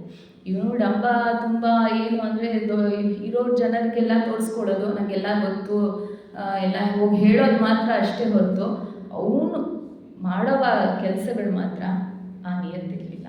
ತಕ್ಷಣ ಅವ್ರು ಹೇಳೋದು, ಏನಪ್ಪ ನೀನು ಆರ್ಜವಂ ನಿನ್ನಲ್ಲಿ ಇಲ್ವಲ್ಲ ಅಂದರು. ಆವಾಗ ಅವ್ನಿಗೆ ಅರ್ಥ ಆಯಿತು, ತಕ್ಷಣ ತಪ್ಪಾಯಿತು ಅಂತ ಕೇಳಿದೆ. ಸೊ ಆ ಥರ ಆಂತರಿಕವಾಗಿ ನಾವು ಕಾಯ ವಾಚ ಮನಸ್ಸ ಶುದ್ಧವಾಗಿರಬೇಕು. ನಾನು ಇನ್ನೊಂದು ಹೇಳ್ತೀನಿ, ಕಾಯ ವಾಚ ಮನಸ್ಸ ಶುದ್ಧವಾಗಿದ್ದರೆ ಎಷ್ಟೋ ರೋಗಗಳನ್ನ ನಾವು ದೂರ ಇರ್ಬೋದು. ನೀವು ಏನು ಸಂಬಂಧ ಅಂದ್ಕೋತೀರಾ, ಎಲ್ಲಿ ಆ ಅಸ್ಥಿರತೆ ಇರುತ್ತೋ ಯಾವಾಗಲೂ ಒಂದು ಭಯ ಆತಂಕ ಇರುತ್ತೆ. ನನ್ನ ಮನಸ್ಸಿರೋದು ಅವ್ರಿಗೆ ಗೊತ್ತಾಗ್ಬಿಟ್ರೆ, ನಾನು ಇಲ್ಲೇ ಹೇಳಿದ್ದು ಅವ್ರಿಗೆ ಗೊತ್ತಾಗ್ಬಿಟ್ರೆ, ಅವ್ರು ಹೇಳಿದ್ದು ಇನ್ನೊಬ್ರಿಗೆ ಗೊತ್ತಾಗ್ಬಿಟ್ರೆ, ಇದು ಯಾವಾಗಲೂ ಇಂಥ ಟೆನ್ಷನ್ ಇರುತ್ತೆ. ಈ ಟೆನ್ಷನ್ ಇರೋರಿಗೆ ತಲೆನೋವು ಬರುತ್ತೆ, ಆ ನೋವು ಬರುತ್ತೆ, ಈ ನೋವು ಬರುತ್ತೆ. ಇದೇನಿಲ್ಲ, ನಮ್ಮೊಳಗೆ ಇರೋ ಗೊಂದಲಗಳಿಂದ ನಮ್ಮ ದೇಹನೂ ಅಫೆಕ್ಟ್ ಆಗುತ್ತೆ. ಇದನ್ನೇ ನೆಕ್ಸ್ಟ್ ಒನ್ ನಮ್ಮ ದೈಹಿಕ ಧರ್ಮ. ದೈಹಿಕ ಧರ್ಮ ಅಂದರೆ ನಮ್ಮ ವ್ಯಕ್ತಿತ್ವ ಅಂದರೆ ನಾನು ಇವಾಗ ಮಾತಾಡ್ತಾ ಇದ್ದೀನಿ, ಓಕೆ. ಈ ಒಂದು ಮನುಷ್ಯನ ನೋಡಿದ್ರೆ ಹಲವಾರು ವ್ಯಕ್ತಿತ್ವ, ಪಂಚಕೋಶ ಅಂತೀವಲ್ಲ, ಅದೇ ಥರ ವ್ಯಕ್ತಿತ್ವಗಳಿಗೆ ಅದನ್ನು ಸಂಬಂಧಪಡಿಸ್ಬೋದು. ದೈಹಿಕ ವ್ಯಕ್ತಿತ್ವ, ಹೇಗೆ ನಾನು ಕಾಣಿಸ್ತಾ ಇದ್ದೀನಿ, ದಪ್ಪ ಇದ್ದೀನ, ಸಣ್ಣ ಇದ್ದೀನ, ಉದ್ದ ಇದ್ದೀನ, ಕುಳ್ಳವಾಗಿದ್ದೀನ, ಎಲ್ಲ ಗಮನಿಸ್ತಾ ಇರ್ತೀರಾ. ಅದನ್ನು ಮನಸ್ಸಲ್ಲಿ ತಂದ್ಕೋಬೇಡಿ, ಸುಮ್ಮನೆ ಒಂದು ಎಕ್ಸಾಂಪಲ್ಗೆ ಹೇಳಿದೆ, ಆ ಕಡೆನೇ ಯೋಚಿಸ್ಬೇಡಿ. ನೆಕ್ಸ್ಟು ಭಾವನಾತ್ಮಕ, ನಮ್ಮ ಭಾವನೆಗಳು ಹೇಗಿದೆ, ಸುಖ ದುಃಖ ಆನಂದ ಅಸೂಯೆ ಎಲ್ಲ ಇರುತ್ತೆ. ಬೌದ್ಧಿಕ, ನಮ್ಮ ಬುದ್ಧಿ ಹೇಗಿದೆ, ಆಧ್ಯಾತ್ಮಿಕವಾಗಿ ಎಷ್ಟಿದ್ದೀವಿ ಎಲ್ಲ. ಬುದ್ಧಿ ಯಾವಾಗಲೂ ನಮಗೆ ಒಂದು ದೃಢ ನಿಶ್ಚಯ ಮಾಡೋಕ್ಕೆ ಬುದ್ಧಿ ಬೇಕಾಗತ್ತೆ. ಮನಸ್ಸು ಅನ್ನೋದು ಯಾವಾಗಲೂ ಚಂಚಲವಾಗಿರುತ್ತೆ, ಅದ ಹೇಳ್ತಾ ಗಾಳಿ ಥರ. ಮನಚಂಚಲ ಕೃಷ್ಣ ಅಂತಾನೆ ಇವರು ಅರ್ಜುನನು ಹೇಳ್ತಾನೆ, ಚಂಚಲವಾಗಿರತ್ತಪ್ಪ ಕೃಷ್ಣ ಮನಸ್ಸು, ಗಾಳಿನ ಹಿಡಿದಿರ್ಬೋದು ಒಂದು ಜಾಗದಲ್ಲಿ, ಮನಸ್ಸನ್ನ ಹಿಡಿಯೋಕ್ಕಾಗಲ್ಲ, ಚಂಚಲ ಸ್ಥಿರವಾಗಿರುತ್ತೆ ಮನಸ್ಸು. ಆದರೆ ಅದಕ್ಕೆ ಬುದ್ಧಿಶಕ್ತಿ ಏನು ಮಾಡುತ್ತೆ ಅಂದರೆ ನಿಶ್ಚಯ ಮಾಡೋಕ್ಕೆ ತರ್ಕ ಮಾಡಿ ಈ ಥರ ಮಾಡು, ಈ ಥರ ಮಾಡಬೇಡ ಅಂತ ಹೇಳ್ಕೊಡೋದು ನಮಗೆ ಬುದ್ಧಿ. ಆ ಬುದ್ಧಿ ಬೆಳೆಸ್ಕೊಳ್ಳೋಕ್ಕೆ ಆಧ್ಯಾತ್ಮಿಕವಾಗಿ ನಾವು ಎಷ್ಟು ಬೆಳಿತೀವೋ ನಮ್ಮ ಬುದ್ಧಿ ಅಷ್ಟೇ ದೃಢವಾಗುತ್ತೆ. ಸೊ ಈ ಎಲ್ಲ ವ್ಯಕ್ತಿತ್ವಗಳು ಒಂದು ದೈಹಿಕ ಮಾನಸಿಕ ಅಭಿವೃದ್ಧಿಗೆ ನಾವು ಕಾಪಾಡ್ಕೊಳ್ಳೋಕ್ಕೆ ಎಲ್ಲ ವ್ಯಕ್ತಿತ್ವಗಳು ಸಹಜವಾಗಿರಬೇಕು. ಒಂದಕ್ಕೊಂದು ನಾವು ಒಂದಕ್ಕೊಂದು ಕನೆಕ್ಷನ್ ಇರಬೇಕು, ಒಂದೇ ರೀತಿ ಇರಬೇಕು. ಆಗ ಆ ದೈಹಿಕವಾಗಿ ನಾವು ದೃಢವಾಗಿರ್ತೀವಿ. ಇನ್ನೊಂದು ಸಮಾಜದೆಡೆಗೆ ಇಲ್ಲಿ ಪಂಚಮಹಾಯಜ್ಞ ಅಂತ, ಇದನ್ನು ಖಂಡಿತ ನಾನು ಯಾವಾಗಲೂ ಹೇಳ್ತೀನಿ, ಎಲ್ಲರೂ ಹೇಳ್ತೀನಿ. ನಾವು ಪಾಶ್ಚಾತ್ಯದಲ್ಲಿ ಇದು ಫಾಲೋ ಮಾಡಿದ್ರೆ world doctors day, world health day, world grandparents day, world mothers day, world fathers day ಅಂತೀವಿ. ನಮ್ಗೆ ಹಾಗಲ್ಲ. ನಮಗೆ ಪ್ರತಿದಿನ ಸೆಲೆಬ್ರೇಷನ್ ಆಫ್ ಗ್ರೇಟ್ಫುಲ್ನೆಸ್, ದಿನ ನಾವು ಪಿತೃಗಳಿಗೆ ಯೋಚಿಸ್ತೀವಿ, ದಿನ ನಮ್ಮ ಆಧ್ಯಾತ್ಮಿಕವಾಗಿ ಬೆಳಿತೀವಿ. ಬ್ರಹ್ಮಯಜ್ಞ, ದೇವಯಜ್ಞ, ಮನುಷ್ಯ ಋಷಿಯ ಪಿತೃಯಜ್ಞ, ಭೂತಯಜ್ಞ, ಹಾಗೆ ಇಲ್ಲ ಮನುಷ್ಯ ಯಜ್ಞ, ಇದೆಲ್ಲ ದಿನೇ ನಡಿಬೇಕಾಗಿದ್ದು ಅಂಥದ್ದು. ದಿನೇ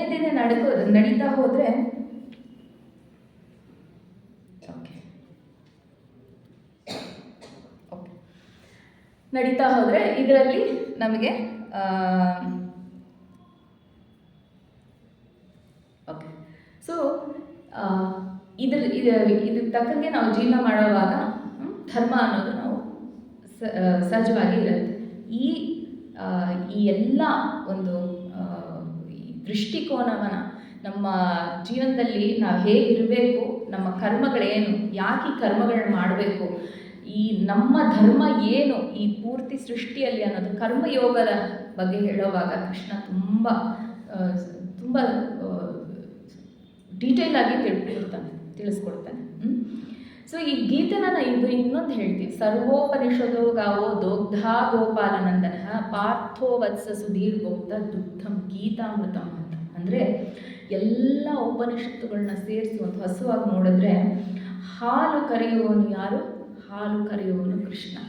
ಅಷ್ಟೆಲ್ಲ ನಾನು ಓದೋಕ್ಕಾಗಲ್ಲಪ್ಪ, ವೇದಗಳು ಅಷ್ಟು ದೊಡ್ಡದು, ಉಪನಿಷತ್ತುಗಳು ಅಷ್ಟು ದೊಡ್ಡದು, ಬೇಡ. ಅದನ್ನು ಕರೆದು ಹಾಲಿನಂತೆ ಸಮೃದ್ಧವಾಗಿ ನಮಗೆ ಪೋಷಿಸುವಂಥ ಒಂದು ಹಾಲನ್ನು ಹಾಲು ಕರೆಯುವನು ಕೃಷ್ಣ, ಆ ಗೋಪಾಲಕ. ಅರ್ಜುನ ಅನ್ನೋನು ಕರು. ಅದೇ ರೀತಿ ಈ ಗೀತೆ ಪರಿಶುದ್ಧವಾದ ಹಾಲು, ನಮಗೆ ಪೂರ್ತಿ ಪೋಷಣೆ ಸಿಗುವಂಥದ್ದು. ಅಂಥದ್ದು ಎಷ್ಟೋ ನಾವು ಗೀತೆನ ಅಧ್ಯಯನ ಮಾಡುವಾಗ ಎಷ್ಟೋ ಈ ಉಪನಿಷತ್ತುಗಳ ಸಾರ ನಾವು ಹಾಗೆ ಅದನ್ನು ಅಲ್ಲಿ ನೋಡ್ಬೋದು. ಈ ಗೀತೆ ಅನ್ನೋದೇ ನಾವು ಯಾವ ರೀತಿ ರಚಿಸಿದ್ದಾರೆ ಕೃಷ್ಣ ಅಂದರೆ, ಯಾವ ರೀತಿ ಅಂದರೆ ಮೊದಲನೇ 6 ಅಧ್ಯಾಯಗಳು, 2ನೇ 6 ಅಧ್ಯಾಯಗಳು, 3ನೇ ಅಧ್ಯಾಯಗಳು ಅಂತ ನಾವು ವಿಂಗಡಿಸಿ ನೋಡ್ಬೋದು. ಅದನ್ನು ನಾವಿಟ್ಟು ನೋಡಿದಾಗ, ಅಧ್ಯಯನ ಮಾಡಿದಾಗ ಉಪನಿಷತ್ತುಗಳ ಒಂದು ಮಹಾವಾಕ್ಯ ನಮಗೆ ಕಾಣಿಸುತ್ತೆ. ಉಪನಿಷತ್ತಲ್ಲಿ ತತ್ವಮಸಿ ಅಂತ, ತತ್ವಮಸಿ ಎಲ್ಲೋ ಹುಡುಕಬೇಡ, ಪರಮಾತ್ಮನ ಎಲ್ಲೋ ಹುಡುಕಬೇಡ, ಅವನೇ ನೀನು, ತತ್ವಂ ಅಸಿ. ಇದೇ ರೀತಿ ಗೀತೆಯಲ್ಲೂ ಮೊದಲನೇ 6 ಅಧ್ಯಾಯಗಳು ತ್ವಂ, ನಾನು ಯಾರು ಅಂತ ಹೇಳೋ ಅಧ್ಯಾಯಗಳು. ತತ್, ಅವನು ಯಾರು, ಅದೆರಡು ತಿಳ್ಕೊಟ್ಟ ಮೇಲೆ ಅಸಿ, ಇದು ಬೇರೆ ಅದು ಬೇರೆ ಅಲ್ಲಪ್ಪ, ನೀನೇ ಅದು ಅಂತ ನಮಗೆ ಸೂಚಿಸುತ್ತೆ. ಸೊ ಈ ಗೀತೆ ಹೇಗಿದೆ ಅಂದರೆ ಆ ಮಹಾವಾಕ್ಯವನ್ನು ಅದೇ ರೀತಿ ತ್ವಂ ತತ್ ಅಸಿ ಈ 3 ತೋರಿಸುವಂಥ, ನಮಗೆ ವಿಷಾದದಿಂದ ವಿವೇಕದ ಎಡೆಗೆ ಕರ್ಕೊಂಡು ಹೋಗುವಂಥ ಆ ಒಂದು ಅಧ್ಯಾಯಗಳು, ಗೀತೆ ಅಧ್ಯಾಯಗಳು. ಹೀಗೆ ನಾವು ನೋಡುವಾಗ ಗೀತೆ ಶುರುವಾಗೋದೇನು? ಕೃಷ್ಣ ಹೇಳ್ತಾನೆ, ಕ್ಲೈವ್ಯಂ ಮಾಸ್ಮಗಮ ಪಾರ್ಥ ನೈತತ್ವಯುಪಪದ್ಧತಿ. ಈ ಥರ ನೀನು ಕ್ಷುದ್ರ ಆಗಬೇಡ, ಹೃದಯ ದೌರ್ಬಲ್ಯ ಇರಬಾರ್ದಲ್ಲ ನಿಮಗೆ ಅಂತ ಹೇಳ್ತಾ ಶುರು ಮಾಡ್ತಾನೆ. ಯುದ್ಧ ಮಾಡಪ್ಪ, ಯುದ್ಧ ಮಾಡು. ಯಾಕಂದರೆ ಅವಾಗ ಸಾಂಖ್ಯಯೋಗದ ದರ್ಶನ ಕೊಡ್ತಾನೆ. ಯಾವಾಗ ಕೊಡ್ತಾನೆ ಅಂದರೆ ಕಾರ್ಪಣ್ಯ ದೋಷ ಅಂತ, ಅವನು ಪೃಚ್ಛಾಮಿತ್ವಂ ಅಂತ ಕೃಷ್ಣನ ಕಾಲಿಗೆ ಬೀಳ್ತಾನೆ. ನನಗೆ ದಯಮಾಡಿ ನನಗೆ ಯಾವುದು ಶ್ರೇಷ್ಠ, ಯಾವ ರೀತಿ ನಾನು ನಡ್ಕೋಬೇಕು ಹೇಳು ಅಂತ ಹೇಳಿದಾಗ ಅವಾಗ ಕೃಷ್ಣ ಶುರು ಮಾಡ್ತಾನೆ ಆತ್ಮವಿದ್ಯೆಯಿಂದ. ಆತ್ಮವಿದ್ಯೆ ನಾವೆಲ್ಲರೂ ನೋಡಿದ್ದೀವಿ. ಸಹಜವಾಗಿ ಹೇಳ್ತಾನೆ, ನೋಡಪ್ಪ, ಇದು ನೀನು ಇಲ್ಲಿ ನೋಡೋದನ್ನು ಬರೀ ನೀನು ಆ ಶರೀರ, ಅನಾತ್ಮ, ಅದು ಶರೀರಪ್ಪ, ಅನಾತ್ಮನ ನೋಡಿ ಕೊರಗಬೇಡ. ಆತ್ಮ ಸದಾ ಇರುತ್ತೆ. ಅದರಿಂದ ಅನಾತ್ಮದಿಂದ ಆತ್ಮನೆಡೆಗೆ ನಿನ್ನ ಕಣ್ಣು ನೀನು ತೆಗೆದಾಗ ನಿಂಗೇನಾಗತ್ತೆ ಅಂದರೆ, ನಿನಗೆ ನಿನ್ನ ಧರ್ಮ ಮಾಡೋಕ್ಕೆ ಸಹಾಯ ಆಗತ್ತೆ. ಅದೇ ರೀತಿ ನಾವು ಅಷ್ಟೇ ಅಹಂಕಾರ ಮಮಕಾರಗಳಿಂದ ತುಂಬ ಬಂಧಿತರಾಗ್ತೀವಿ. ಚಿಕ್ಕ ಸಣ್ಣ ಪುಟ್ಟ ವಿಷಯಗಳಿಗೆ ನಾವು ತುಂಬ ಕಷ್ಟ ಒಬ್ರಿಗೊಬ್ರು ಕೊಟ್ಕೋತೀವಿ. ಅದು ನಾವೇನು ಮಾಡಬೇಕು, ಸಹಜ ರೀತಿಯಲ್ಲಿ ನಾವು ಅದನ್ನು ಈ ಗೀತೆಯ ಸಾರಾಂಶ ಅಳವಡಿಸ್ಕೊಳ್ಳುವಾಗ ಏನೋ ಒಂದು ಮನಸ್ತಾಪ ಬಂತು, ಯಾಕೆ ಹೀಗೆ ನಡೀತಾ ಇದೆ, ಈ ಗುಣಗಳ ಒಂದು ಪ್ರವೃತ್ತಿಯಿಂದ ಹೀಗೆ ನಡೀತಾ ಇದೆ. ಆತ್ಮ ಅನ್ನೋದು ನಾವು ನೋಡಿದ್ರೆ ಸಹಜವಾಗಿ ನಾವೆಲ್ಲರೂ ಒಂದೇ ಅಲ್ಲ. ಆದ್ದರಿಂದ ನಾವು ಒಂಚೂರು ರೀಸ್ನಿಂಗ್ ತರ್ಕ ತಂದು ನಮ್ಮಲ್ಲಿ ಒಂದು ಅನ್ಯೋನ್ಯತೆಯಿಂದ ಇರೋಕ್ಕೆ ಸಾಧ್ಯ ಆಗತ್ತೆ. ಸೊ ಈಗ ನಾನು ದೀರ್ಘವಾಗಿ ಹೋಗಲ್ಲ ಆತ್ಮವಿದ್ಯೆಯ ಬಗ್ಗೆ. ಆದರೆ ಎರಡು ಅದರಲ್ಲಿ ವರ್ಸಸ್ ದೇ ವೆರಿ ಇಂಪಾರ್ಟೆಂಟ್. ದೇಹಿನೋಸ್ಮಿನ್ ಯಥಾ ದೇಹೇ ಕೌಮಾರಂ ಯೌವನಂ ಜರ ತಥಾ ದೇಹಾಂತರ ಪ್ರಾಪ್ತಿ ಧೀರ ತತ್ರ ನ ಮುಹ್ಯತೆ. ಅಂದರೆ ಈ ಜರಾಮರಣ ದುಃಖಗಳೆಲ್ಲ ಇರೋದು ದೇಹಕ್ಕೆ, ಅದು ತುಂಬ ವಿಕಾರಗೊಳ್ತಾ ಇರತ್ತೆ. ಎಲ್ಲಿ ಅಸ್ಥಿ ಜಾಯತೆ ವರ್ಧತೆ ವಿಪರಿಣಮತೆ ಅಪಕ್ಷೀಯತೆ ನಶ್ಯತೆ, ಅಂದರೆ ಹುಟ್ಟಿನಿಂದ ಸಾವುವರೆಗೂ ವಿಕಾರಗಳು ನಡೀತಾ ಇರುತ್ತೆ. ಯಾತಕ್ಕೆ? ಅನಾತ್ಮ. ಆದರೆ ಒಳಗಿರೋದು ಯಾರು? ಆತ್ಮ. ಆ ಆತ್ಮ ಎಲ್ಲದನ್ನು ನೋಡುತ್ತೆ. ನಾನು ಚಿಕ್ಕವಳಾಗಿದ್ದಾಗ ಬೇರೆ ಆಗಿದ್ದೆ, ಇವಾಗ ನಾನು ಬೇರೆ, ಮುದುಕಿಯಾದಾಗ ಬೇರೆ ಅನ್ನಂಗಿಲ್ಲ. ನಾನೇ ಥ್ರೂಔಟ್ ನಾನೇ. ಆದರೆ ನನ್ನ ಹೊರಗಿಂದ ಕಾಣಿಸೋದು, ನನ್ನ ಯೋಚನೆಗಳು, ಇದೆಲ್ಲ ಬದಲಾವಣೆ ಆಗ್ತಾ ಇರುತ್ತೆ. ಆದ್ದರಿಂದ ಅದು ಶಾಶ್ವತ. ಅದರ ಆತ್ಮ ಒಳಗಿದೆಯಲ್ಲ, ಅದು ಹೇಗಿರುತ್ತೆ, ಅದರ ಸ್ವಭಾವ ಏನು? ನೈನಂ ಚಿಂತಂತಿ ಶಸ್ತ್ರಾಣಿ ನೈನಂ ದಹತಿ ಪಾವಕಃ ನ ಚೈನಂ ಕ್ಲೇದಯಂತ್ಯಾಪಃ ನ ಶೋಷಯತಿ ಮಾರುತಃ. ಯಾರು ಏನು ಮಾಡೋಕ್ಕಾಗಲ್ಲ, ಅದು ಶಾಶ್ವತವಾದದ್ದು. ಇದನ್ನು ನಾವು ಒಂದು ಅಳವಡಿಸ್ಕೊಂಡ್ರೆ ಜೀವನದಲ್ಲಿ ಭಯ ಅನ್ನೋದು ನಮಗಿರಲ್ಲ. ಭಯ ಅನ್ನೋದು ನಾವೇ ನಮಗೆ ಹಾಕ್ಕೊಳ್ಳೋ ಸಂಕೋಲೆಗಳು. ಭಯ, ನನಗೆ ಹೀಗಾಗತ್ತೆ ಆಗಾಗತ್ತೆ ಅನ್ನೋ ಒಂದು ಭಯಗಳು. ಆ ಭಯದಿಂದ ಎಷ್ಟೋ ಸತಿ ನಾವು ಏನಾದರೂ ಮಾಡಬೇಕು ಅಂದ್ರೇನು, ಒಂದು ಒಳ್ಳೆ ಕಾರ್ಯ ಮಾಡೋಕ್ಕೇನೋ ನಾವು ಹಿಂಜರಿತೀವಿ. ನನ್ನ ಕೈಲಿ ಆಗಲ್ವೇನೋ, ಇಲ್ಲ ಹೀಗಾಗ್ಬಿಟ್ರೆ ಏನಾಗುತ್ತೆ, ಹಾಗಾಗ್ಬಿಟ್ರೆ ಇಲ್ಲ. ಒಂದೊಂದು ಸತಿ ಭಯ, ಒಂಚೂರು ಸಣ್ಣ ಪುಟ್ಟ ತಲೆನೋವು ಬಂದ್ರೇನು, ಕೈ ಕಾಲು ನೋವು ಬಂದ್ರೇನು ಭಯ, ಅಯ್ಯೋ ಏನಾಗ್ಬಿಡತ್ತೋ ಅನ್ನೋ ಭಯ. ಯಾಕೆ ಅಂದರೆ ನಾವು ಯಾವಾಗಲೂ ಆ ಅನಾತ್ಮದ ಬಗ್ಗೆ ಜಾಸ್ತಿ ಯೋಚಿಸ್ತೀವಿ. ಆತ್ಮ ನಾವು ಯಾವಾಗ ನಾವು ಅಲೆ ಅಲ್ಲ, ನಾನು ವಿಸ್ತಾರವಾದ ಸಮುದ್ರ ಅಂದ್ಕೊಳ್ಳುವಾಗ ನನ್ನಲ್ಲಿ ಎಷ್ಟು ಧೈರ್ಯ ಇರುತ್ತೆ ಅನ್ನೋದು ನಮಗೆಲ್ಲರಿಗೂ ಅರ್ಥ ಆಗತ್ತೆ. ಆ ಸಮುದ್ರಕ್ಕೆ ಅಂತ್ಯ ಅನ್ನೋದಿರಲ್ಲ, ಆದಿ ಅಂತ್ಯ. ಅಲೆ ಆದಿ ಅಂತ್ಯ. ನನ್ನ ಅಲೆನ, ನಾನು ಸಮುದ್ರನ ಅಂತ ನಾವು ಯೋಚಿಸ್ಬೇಕು. ಯೋಚಿಸಿದಾಗ ನಮಗೆ ನಮ್ಮ ಸಾಮರ್ಥ್ಯ ಏನು ಅನ್ನೋದು ನಮ್ಗೆ ಅರ್ಥ ಆಗುತ್ತೆ. ನಮ್ಮ ಚಿಕ್ಕ ಚಿಕ್ಕ ನಮ್ಮ ಯೋಚನೆಗಳಿಂದ ನಾವು ಹಾಕ್ಕೊಳ್ಳೋ ಕಡಿವಾಣಗಳೆಲ್ಲ ಕಿತ್ತು ಬರುತ್ತೆ ಹೊರಗೆ. ಆರಾಮಾಗಿ ನಾವು ನಮ್ಮ ಕೆಲಸಗಳನ್ನ ಮಾಡ್ಕೊಳ್ಳೋಷ್ಟು ಧೈರ್ಯ ಹುಟ್ಕೊಳ್ಳುತ್ತೆ. ಈ ಮುಂಡಕ ಉಪನಿಷದಲ್ಲಿ ಹಾಗೆ ಶ್ವೇತಾಶ್ವತಾರ ಉಪನಿಷತ್, ಈ ಎರಡೂ ಉಪನಿಷತ್ತುಗಳಲ್ಲೂ ಬರುತ್ತೆ ಒಂದು ಕಥೆ. ಏನು ಅಂದರೆ ಎರಡು ಹಕ್ಕಿಗಳು ಒಂದೇ ಮರದ ಮೇಲೆ ಕೂತಿವೆ. ಒಂದು ಹಕ್ಕಿ ಸುಮ್ಮನೆ ಕೂತಿದೆ, ಆರಾಮಾಗಿ ಕೂತಿದೆ. ಇನ್ನೊಂದು ಹಕ್ಕಿ ಏನು ಮಾಡ್ತಾ ಇದೆ? ಹಾರಾಡ್ತಾ ಇದೆ. ಈ ಹಣ್ಣು ತಿನ್ನೋದು, ಆ ಹಣ್ಣು ತಿನ್ನೋದು, ಅಲ್ಲಿ ಜಿಗಿಯೋದು, ಇಲ್ಲಿ ಜಿಗಿಯೋದು, ಹೀಗೆ ಹಾಗೆ ಹಾಗೆ ಹಾಗೆ. ಆಮೇಲೆ ಮೇಲೆ ನೋಡುತ್ತೆ, ಆ ಇನ್ನೊಂದು ಹಕ್ಕಿ ಆರಾಮಾಗಿ ಕೂತಿದೆ. ಏನು ಮಾಡ್ತಾ ಇದೆ? ಜಸ್ಟ್ ಇದನ್ನು ವೀಕ್ಷಿಸ್ತಾ ಇದೆ, ಸಂತೋಷವಾಗಿದೆ. ಈ ಫಲಗಳನ್ನೆಲ್ಲ ತಿನ್ನೋ ಹಕ್ಕಿ ಏನು ಮಾಡ್ತಾ ಇದೆ? ಒಂದು ಫಲ ಸಿಹಿಯಾಗಿದ್ದರೆ ಇನ್ನೊಂದು ಕಹಿಯಾಗಿದೆ, ಇನ್ನೊಂದು ಹಾಗಿದೆ, ಇನ್ನೊಂದು ಹೀಗಿದೆ, ಇನ್ನೊಂದು ಅವ್ನು ತೊಗೊಂಡ್ಬಿಡ್ತಾನೆ, ಇನ್ನೊಂದು ತೊಗೊಂಡ್ಬಿಡ್ತಾನೆ. ನೆಮ್ಮದಿನೇ ಇಲ್ಲ. ತಿಂತಾ ಇದ್ದಾನೆ ಸದಾ ಸರ್ವಕಾಲ. ಇಲ್ಲಿಂದ ಅಲ್ಲಿ, ಅಲ್ಲಿಂದ ಇಲ್ಲಿ ಸಂಪೂರ್ಣವಾಗಿದೆ ಎಲ್ಲ ಹಣ್ಣುಗಳು. ಆರಾಮಾಗಿ ತಿಂತಾ ಇದೆ. ಆದರೆ ನೆಮ್ಮದಿ ಇದೆಯಾ? ನೆಮ್ಮದಿ ಇಲ್ಲ. ಮೇಲೆ ನೋಡಿದ್ಮೇಲೆ ಅನಿಸುತ್ತೆ, ಆಹಾ, ಅದು ಇದೆಯಲ್ಲ ಆ ಹಕ್ಕಿ ಎಷ್ಟು ಆರಾಮಾಗಿದೆ, ಆ ಥರ ನಾನು ಇರಬೇಕು ಅನ್ನೋ ಪ್ರೇರಣೆ ಬರುತ್ತೆ. ಹಾಗೆ ನಾವು ಅಷ್ಟೇ, ನಾವು ಒಂದು ನಿಮಿಷ ನಾವು ಒಂಚೂರು ನಮ್ಮನ್ನು ನಾವು ಗಮನಿಸ್ಕೊಂಡಾಗ ಒಂದು ನಿಮಿಷದಲ್ಲಿ ಎಷ್ಟೋ ಯೋಚನೆಗಳು, ಇಲ್ಲೇ ಕೂತಿರ್ತೀವಿ, ಎಷ್ಟೋ ಯೋಚನೆಗಳಲ್ಲಿ ಭಯ, ಆತಂಕ, ಸಂತೋಷ, ದುಃಖ ಎಲ್ಲ ಬಂದು ಹೋಗುತ್ತೆ.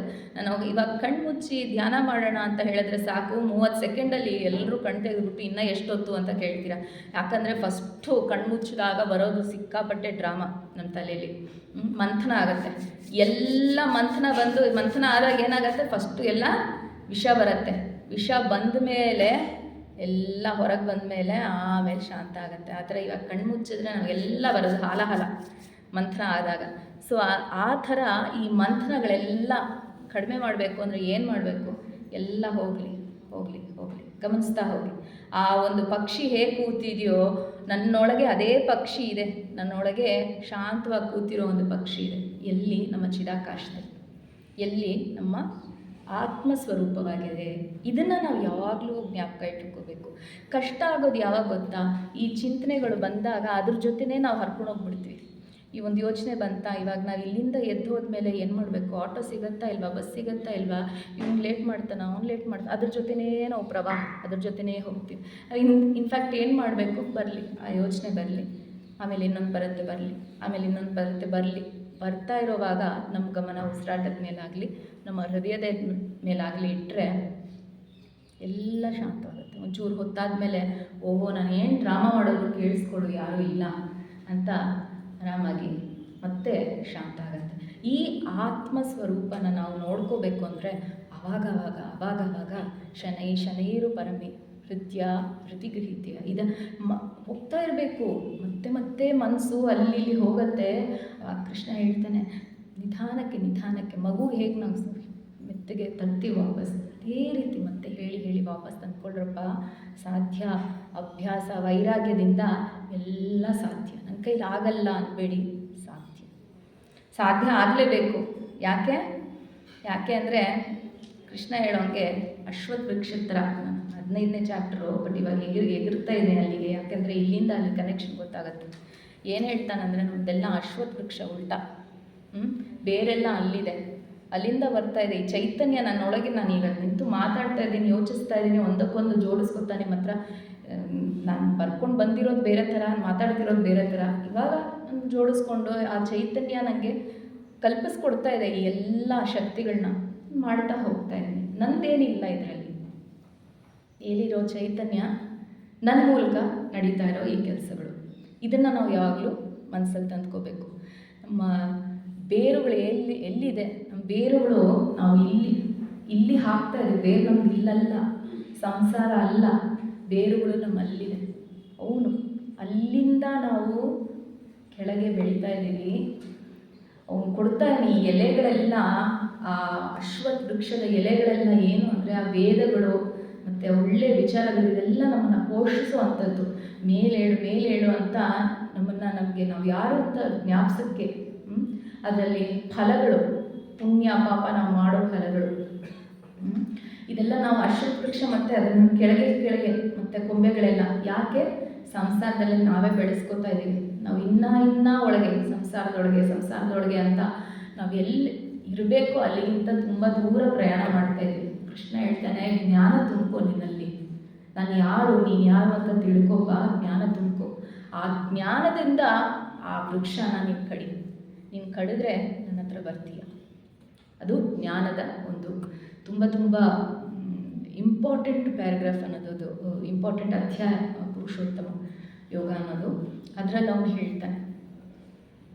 ಸೊ ಈ ರೀತಿ ನಾವು ನಮ್ಮನ್ನು ನಮ್ಮ ಸಾಮರ್ಥ್ಯ, ನಮ್ಮ ಜ್ಞಾನದ ಬಲದಿಂದ ಪದೇ ನಾವು ಜ್ಞಾಪಿಸ್ಕೋಬೇಕು ನಾನು ಯಾರು ಅನ್ನೋದು. ಇದನ್ನೆಲ್ಲ ಮೊದಲನೇ ಅಧ್ಯಾಯದಲ್ಲಿ ತ್ವಂ ಅಂತ ನಮಗೆ ನಾನು ಯಾರು ಅಂತ ತಿಳಿಸೋದ್ರಲ್ಲಿ ಹೇಳ್ತಾನೆ. ಸಾಧನೆನೂ ಹೇಳ್ತಾನೆ ಅದರಲ್ಲಿ 6ನೇ ಅಧ್ಯಾಯದಲ್ಲಿ. ನೀನು ಸಾಧನೆ ಮಾಡಬೇಕು, ನೀನು ಯಾರು ಅಂತ ತಿಳ್ಕೊಬೇಕಂದ್ರೆ ಧ್ಯಾನ ಯೋಗ ಮಾಡಪ್ಪ ಅಂತಾನೆ. ಆ ಧ್ಯಾನ ಮಾಡೋಕ್ಕೆ ನೀನು ಊಟ ಹೇಗಿರಬೇಕು. ಅತಿಯಾಗಿ ಊಟ ಮಾಡೋರೆಲ್ಲ ನಾನು ಕೂತ್ಕೊಂಡು ಮಾಡ್ತೀನಿ, ಅತಿಯಾಗಿ ನಿದ್ದೆ, ಅತಿಯಾಗಿ ಊಟ ಎಲ್ಲ ಆಗಲ್ಲ.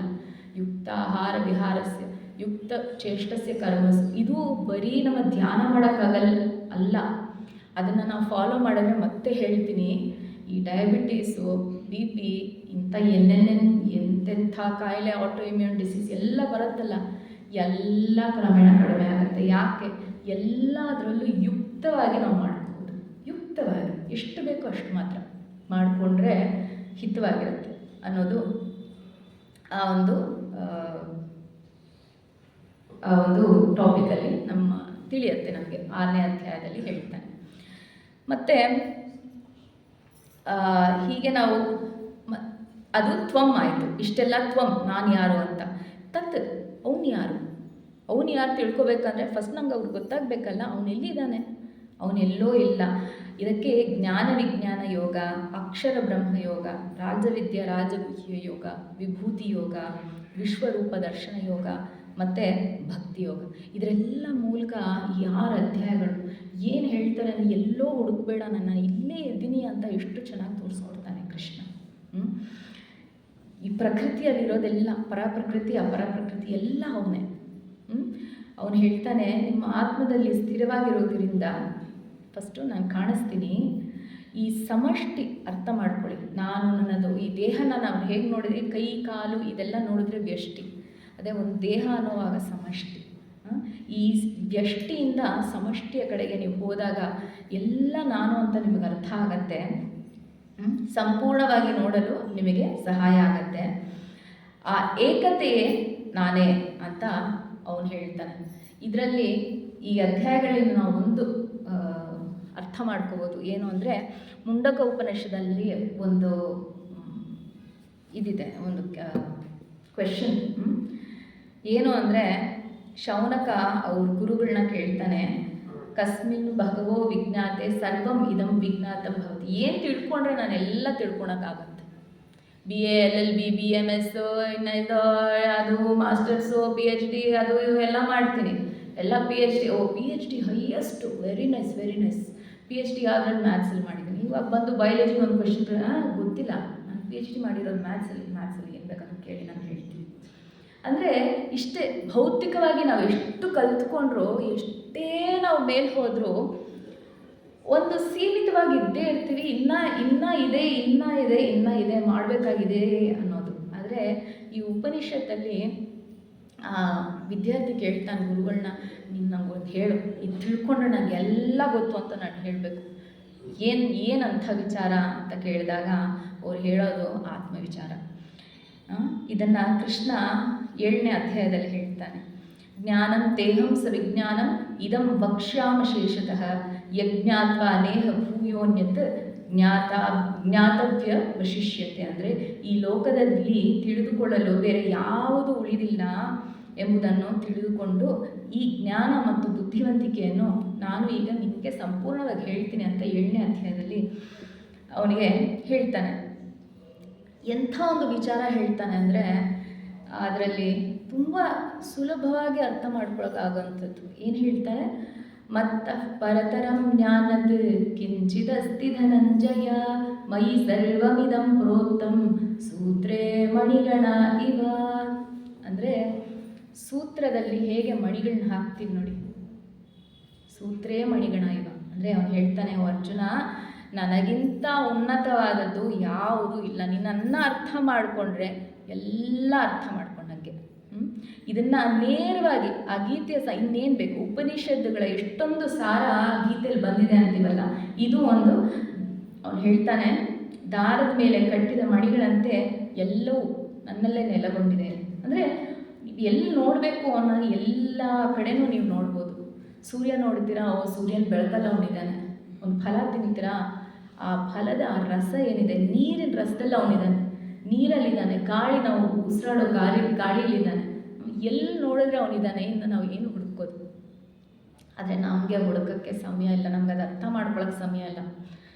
ಒಂದು ಊರಲ್ಲಿ ಒಂದು ರಾಜ ಇರ್ತಾನೆ, ತುಂಬ ಧರ್ಮ ಪರಿಪಾಲನೆ ಇಲ್ಲ, ತುಂಬ ಮಾಡ್ತಾನೆ, ಯಜ್ಞ ಇದೆಲ್ಲ ತಪಸ್ಸೆಲ್ಲ ಮಾಡ್ತಾ ಇದ್ದ. ತುಂಬ ಪ್ರಸನ್ನರಾಗಿ ದೇವರು ಪ್ರತ್ಯಕ್ಷ ಆದರೆ ಅವನ ಪ್ರಜೆಗಳನ್ನ ತುಂಬ ಚೆನ್ನಾಗಿ ನೋಡ್ಕೊಂಡು ತುಂಬ ಸಂತೋಷ ಆಗುತ್ತೆ. ಅವನು ಹೇಳ್ತಾನೆ, ಇವಾಗ ನನಗೆ ಎಷ್ಟು ಸಂತೋಷ ಆಗ್ತಾ ಇದೆಯಲ್ಲ, ಎಲ್ಲ ನನ್ನ ಪ್ರಜೆಗಳಿಗೆ ಇಷ್ಟೇ ಸಂತೋಷ ಆಗಬೇಕು, ನೀನು ಅವ್ರಿಗೂ ಪ್ರತ್ಯಕ್ಷ ಆಗಿ ತೋರಿಸ್ಬೇಕಪ್ಪ ನಿನ್ನನ್ನು ಅಂತ ಹೇಳಿದ. ದೇವ್ರು ಕೇಳ್ದ, ಅಲ್ಲಪ್ಪ ನೀನು ಬೇಕು, ನೀನೆಲ್ಲ ತಪಸ್ಸು ಮಾಡಿದೆ, ನನ್ನ ಕರೆದೆ, ಬಂದೆ, ಅವ್ರಿಗೆ ಬೇಕಾಗಿದೆಯಾ? ಇಲ್ಲ ನೀನು ಆಗಲೇಬೇಕು, ಅವ್ರಿಗೆ ಈ ಸಂತೋಷ ಕೊಡಲೇಬೇಕು. ಆಯಿತು, ಎಲ್ಲರನ್ನೂ ಕರಿ ಒಂದು ಸತಿ, ಎಲ್ಲರೂ ಊರವ್ರಿಗೆಲ್ಲ ಬರೋಕ್ಕೆ ಹೇಳಿ, ನಾನು ಇಲ್ಲಿರ್ತೀನಿ ಅಂತ ಹೇಳ್ತಾನೆ.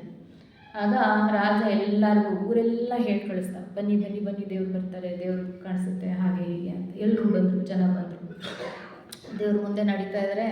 ರಾಜ ಅವರು ಕೈ ಮುಗಿಸ್ಕೊಂಡು ಫುಲ್ ಭಕ್ತಿಯಿಂದ ಕೈ ಮುಗಿದ್ಕೊಂಡು ದೇವ್ರ ಹಿಂದೆ, ಜನ ರಾಜನ ಹಿಂದೆ ಹೋಗ್ತಾ ಇದ್ದಾರೆ.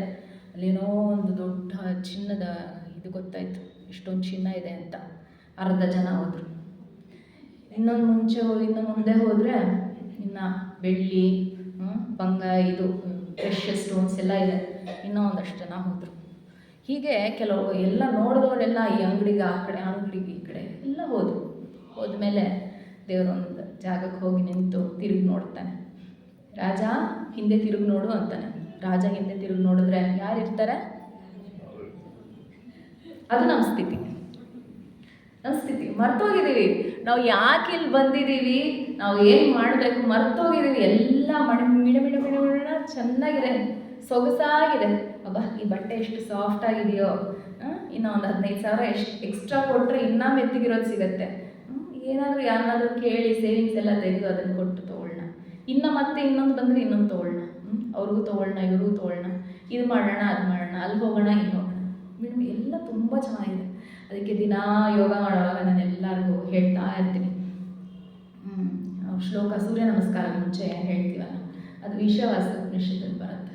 ಶ್ಲೋಕ. ಏನೋ ಅಂದರೆ ಈ ಸೂರ್ಯ ಅನ್ನೋನು ಬೆಳಕನ್ನು ನೀಡ್ತಾ ಇದ್ದಾನಲ್ಲ, ಓ ಸೂರ್ಯ ನೀನು ಮುಚ್ಚಿದೆಯಲ್ಲ ಆ ಕಡೆ ಒಂದು ಸತ್ಯಲೋಕ, ಅದನ್ನು ತೋರಿಸು, ನೀನು ತೆಗಿ ಅದನ್ನು, ನನಗೆ ಸತ್ಯವನ್ನು ತೋರಿಸು.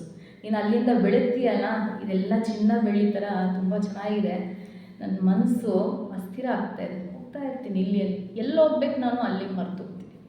ಆದ್ದರಿಂದ ನನಗೆ ಜ್ಞಾನ ದೃಷ್ಟಿ ಕೊಡಪ್ಪ ಅಂತ ನಾವು ದಿನ ಬೇಡ್ಕೊಳ್ಳೋದು. ಆ ಜ್ಞಾನ ದೃಷ್ಟಿ ನಮ್ಗೆ ಸಿಕ್ಕರೆ ಈಶಾವಾಸ್ಯಂ ಇದಂ ಸರ್ವಂ, ಎಲ್ಲ ಜಗತ್ತೇ ಈಶಾವಾಸ್ಯ ಆದಮೇಲೆ ಇನ್ನೇನು ಬೇಕು? ನಾನಿರೋ ಜಾಗ, ನಾನಿರೋ ಈ ಜೀವನ ಇದೇ ತುಂಬ ಸಾರ್ಥಕ ಆಗುತ್ತೆ. ಇನ್ನು ಏನು ಬೇಕಾಗಲ್ಲ, ಏನು ಬರುತ್ತೋ ಏನು, ಯಾರಾದರೂ ಕೊಟ್ಟರೆ ಇಲ್ಲ ಬೇಡ ನಾನು ಎಲ್ಲ ಇದೆ ಬೇಡ ಅಂತ ನಾವು ಹೇಳೋಕ್ಕಾಗಲ್ಲ. ಏನು ಅಂದರೆ ಈ ಜೀವನ ಮಾಡುವಾಗ ಕರ್ಮಯೋಗ ಅನ್ನೋವಾಗ ಎಲ್ಲರೂ ಜ್ಞಾನಿಗಳಾಗಲ್ಲ, ಎಲ್ಲರೂ ಸನ್ಯಾಸಕ್ಕೆ ಆಗಲ್ಲ, ಆಗೋದು ಬೇಕಾಗಿಲ್ಲ. ಕೃಷ್ಣ ಹೇಳ್ತಾನೆ ಇಲ್ಲ, ನಾವಿದ್ರೇ ಈ ಸೃಷ್ಟಿ ಅನ್ನೋದು ಮುಂದೆ ಮುಂದೆ ಸಾಗ್ತಾ ಹೋಗುತ್ತೆ, ಇರಬೇಕು, ಇದರ ಮೂಲಕನೇ ನಾವು ಅವ್ರನ್ನ ಕಾಣಬೇಕು, ಅದು ಬೇಕಾಗಿರೋದು. ಸೊ ಇರೋವಾಗ ಅನುಭವಿಸಿ ಪರವಾಗಿಲ್ಲ, ಅದಕ್ಕೆ ತುಂಬ ರಾಗ ಬೆಳೆಸ್ಕೊಬಿಡಿ. ಅದಿಲ್ಲದೆ ನಾನು ಇಲ್ಲ ಅನ್ನೋದು ನಾವು ಯಾವಾಗ ನಮ್ಗೆ ಅನ್ಸತ್ತೋ ಅವಾಗ ಅರ್ಥ ಮಾಡ್ಕೊಳ್ಳಿ, ನೀವು ಪಾತ್ ಡಿವಿಯೇಟ್ ಆಗೋಗಿದ್ದೀರ. ಅದಕ್ಕೆ ಸ್ವಾಮಿ ಪರಮಾತ್ಮನಂದವರು ಹೇಳ್ತಾರೆ, ಸಾಧನೆ ಏನು ಸಾಧನೆ ಅಂದರೆ ಅವಾಗವಾಗ ಏನು ತುಂಬ ಬೇಕು ಅನ್ಸತ್ತೋ ಅದನ್ನು ನಾವು ನಿಲ್ಲಿಸ್ಬಿಡ್ಬೇಕಂತೆ. ಯಾರಾದರೂ ಪದಾರ್ಥ ತಿನ್ನೋದು ತುಂಬ ಇಷ್ಟ ಅಂದರೆ ಬೇಕು ಅಂದ್ರೇನೋ ಅದು ನಮ್ಮ ಎದುರುಗಡೆ ಇದ್ರೂ ತಿನ್ನಬಾರ್ದಂತೆ. ಏನು ಮಾಡುತ್ತೆ ಅಂಥ ಒಂದು ಸಾಧನೆ ಅದು. This is the path. ನಾವು ಹಾಗೆ ಮಾಡಿ ಇದು ಮಾಡಿ ಹಾಗಿರಿ ಅನ್ಬೋದು. ಹಾಗಿರೋಕ್ಕೆ ಏನು ಮಾಡಬೇಕು ಅನ್ನೋದು ಬೇಕಾಗತ್ತಲ್ಲ. ಅದು ಏನು ಅಂದರೆ ಯು ಹ್ಯಾವ್ ದ ಪವರ್. ಅದನ್ನು ನಿಮ್ಮನ್ನು ಆಳಲ್ಲ, ನೀವು ಆಳ್ತೀರ ನಿಮ್ಮ ದೇಹನ, ನಿಮ್ಮ ಮನಸ್ಸನ್ನು. ಅದು ಬೇಕಾಗಿದೆ. ಅಂಥ ಒಂದು ಸಾಧನೆ ಪದೇ ಪದೇ ಮಾಡಿದಾಗ ತತ್ ತ್ವಂ ಎರಡೂ ನಿಮ್ಗೆ ಅರ್ಥ ಆಗಿ ಆಮೇಲೆ ಹಸಿ ಏನು ಅಂದರೆ ನೀನೇ ಅದು.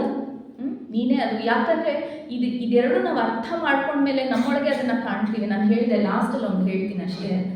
ಸತ್ಯಯುಗದಲ್ಲಿ ನಾನೇನು ಹೇಳಿದೆ, ದೇವರಿಲ್ಲಿ, ಅಸುರರಲ್ಲಿ. ಆಮೇಲೆ ಬಂತು ತ್ರೇತಾಯುಗ ರಾಮನಯುಗ. ರಾಮನಯುಗ ಈ ರಾಜ್ಯದಲ್ಲಿ ದೇವರಂದರೆ ಆ ರಾಜ್ಯದಲ್ಲಿ ಅಸುರರು. ಆಮೇಲೆ ಬಂತು ದ್ವಾಪರ, ಕೃಷ್ಣ ಒಂದೇ ಮನೆಯಲ್ಲಿ, ಈ ರೂಮಲ್ಲಿ ಇವರು, ಆ ರೂಮಲ್ಲಿ ಅವರು. ಇವತ್ತು ಕಲಿಯುಗ ನಮ್ಮೊಳಗೆ ಆ ರಾವಣ, ನಮ್ಮೊಳಗೆ ಆಸುರ, ನಮ್ಮೊಳಗೆ ಆ ದೇವರು. ದೈವಿ ಸಂಪತ್, ಆಸುರಿ ಸಂಪತ್. ಅದರಿಂದ ತತ್ವಂ ಹಸಿ ನಮ್ಮಲ್ಲಿದೆ ಅದನ್ನು. ಸೊ ನಾವು ಅದನ್ನು ಜಾಗೃತಪಡಿಸ್ಕೋಬೇಕು ಸಾಧನೆಯಿಂದ. ಆವಾಗವಾಗ ನಮ್ಮನ್ನು ನಾವು, ನಮ್ಮ ಮನಸ್ಸನ್ನು, ಇಂದ್ರಿಯಗಳನ್ನ ಹತೋಟಿಗೆ ತಡ್ಕೊಂಡು ಧ್ಯಾನ ಮಾಡ್ಕೊಳ್ತಾ, ಇಲ್ಲ ಈ ಥರ ಸಣ್ಣ ಪುಟ್ಟ ಸಾಧನೆ.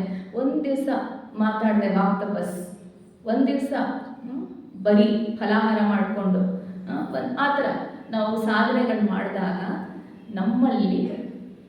ನಮ್ಮಲ್ಲೇ ನಮ್ಮ ಸಂತೋಷ, ನಮ್ಮ ಎಲ್ಲ ನಾವು ಆನಂದ ಏನು ಬೇಡ್ಕೋತಾ ಇದ್ದೀವೋ ಎಲ್ಲ ನಮ್ಮಲ್ಲೇ ಇದೆ ಅನ್ನೋದು ನಮಗೆ ಸಾರ್ಥಕವಾಗುತ್ತೆ. ಇದೇ ಗೀತಾ ದರ್ಶನ. ಗೀತಾ ಅಂದರೆ ಎಲ್ಲೂ ನಾವು ಆ ಯುಗದಲ್ಲಿ ಇದ್ದರೆ ಮಾತ್ರ ಗೀತೆ ಪ್ರಯೋಜನ, ಇಲ್ಲ ಇಲ್ಲಿ ಬರೀ ಕೇಳಿದ್ರೆ ಪುಣ್ಯ ಅನ್ನೋದು ಅಲ್ಲ. ಪ್ರತಿದಿನ ಊಟ ಮಾಡೋವಾಗಲೂ ಅಷ್ಟೇ, ಅನ್ನಾತ್ ಭವಂತಿ ಭೂತಾನಿ ಪರ್ಜನ್ಯಾದ ಅನ್ನ ಸಂಭವ. ಇದನ್ನ ಜ್ಞಾಪಕ ಇಟ್ಕೊಳ್ಳಿ. ಏನು ಅಂದ್ರೆ ಅವ್ನು ಹೇಳ್ತಾನೆ ಕೃಷ್ಣ, ಇವನ್ ನೀನು ಈ ಅನ್ನಕ್ಕೆ ಯಜ್ಞ ಮಾಡು. ನಮ್ಮ ಯಜ್ಞದಿಂದ ಯಾರೋ ಒಬ್ರು ಕೆಲಸ ಮಾಡಿದ್ರೆ ಅನ್ನ ಬರುತ್ತೆ ನಮಗೆ ಅಲ್ವಾ? ಯಾರೋ ಮನುಷ್ಯ ಮಾತ್ರ ಅಲ್ಲ, ಈ ಪಂಚಭೂತಗಳು ಇದ್ರೆ ಮಾತ್ರ, ಅಲ್ಲಿ ನೆಲ ಹದ ಮಾಡಿಬಿಟ್ಟು ಬೀಜ ಹಾಕಿದ್ರೆ ಮಾತ್ರ ಊಟ ಬರಲ್ಲ. ಈ ಪೃಥ್ವಿ, ವಾಯು, ಈ ಜಲ, ಈ ಆಕಾಶ ಇದಿಲ್ಲದೆ ಏನಾದರೂ ನಡೆಯುತ್ತಾ? ಒಬ್ಬೊಬ್ಬರು ಯಜ್ಞದಲ್ಲಿ ತೊಡಗಿದ್ದಾರೆ. ಆ ಯಜ್ಞದಲ್ಲಿ ನೀನು ಒಂದು ಭಾಗ ಆಗಿದೆಯಾ ಅಂತ ನೀನು ತಿಳ್ಕೊ. ನೀನೊಂದು ಭಾಗ ಆಗಿದೆಯಾ ಅಂತ ತಿಳ್ಕೊಂಡ್ರೆ ಮಾಡೋ ಒಂದೊಂದು ಕರ್ಮವು ನನಗೆ ಮಾಡ್ತಾ ಇದೆಯಾ? ಯಾಕಂದರೆ ಈ ಇಡೀ ಸೃಷ್ಟಿಯಲ್ಲಿ ಸೂತ್ರೇ ಮಣಿಗಣ, ಈಗ ನಾನೇ ಇಲ್ಲಿದ್ದೀನಲ್ಲ, ನಿನ್ನ ಯಜ್ಞ, ನಿನ್ನ ಪ್ರಯತ್ನಗಳ ಫಲವಾಗಿ ಏನೇನು ಸಿಗತ್ತೋ ಸಮರ್ಪಿಸು, ನನಗೆ ಅಂತ ಸಮರ್ಪಿಸು. ಅದೆಲ್ಲಿ ತಲುಪಬೇಕೋ ತಲುಪತ್ತೆ. ನೀನು ಇಟ್ಕೋಬೇಡ, ಪುಣ್ಯ ಪಾಪಗಳನ್ನು ನೀನು ಇಟ್ಕೋಬೇಡ, ತಲುಪಿಸು. ಯಜ್ಞ ಥರ ಮಾಡು, ಜೀವನ ಸಂತೋಷವಾಗಿರುತ್ತೆ. ದಿನ ನಾವು ಈ ಒಂದು ಈಶ್ವರ ಪ್ರಸಾದ ಬುದ್ಧಿ, ಈ ಬುದ್ಧಿಯಿಂದ ನಾವು ನಮ್ಮ ಕರ್ಮ ಯೋಗಗಳನ್ನ ಮಾಡ್ಕೊಳ್ತಾ ಅವಾಗವಾಗ ಒಂಚೂರು ಮನಸ್ಸನ್ನ ದೃಢಪಡಿಸ್ಕೊಳ್ತಾ ನಾವಿದ್ದರೆ ಗೀತೆನ ನಾವು ನಮ್ಮ ದಿನನಿತ್ಯದಲ್ಲಿ ನಾವು ಅಳವಡಿಸ್ಕೋಬೋದು. ಯಾವುದೋ ಪ್ರಪಂಚಕ್ಕೆ ಯಾವುದೋ ಯೋಗಕ್ಕಲ್ಲ ಆ ಜ್ಞಾನ, ಇವತ್ತು ತುಂಬ ಬೇಕಾಗಿರೋದು ಆ ಗೀತಾ ಜ್ಞಾನ. ಅದನ್ನು ನಾವು ಅಳವಡಿಸ್ಕೋಬೇಕಾಗಿರೋದು. ಇದು ಹೇಳ್ತಾ ಇವತ್ತಿಗೆ ನಾನು ಮುಗಿಸ್ತಾ ಇದ್ದೀನಿ. ತುಂಬ ಧನ್ಯವಾದ.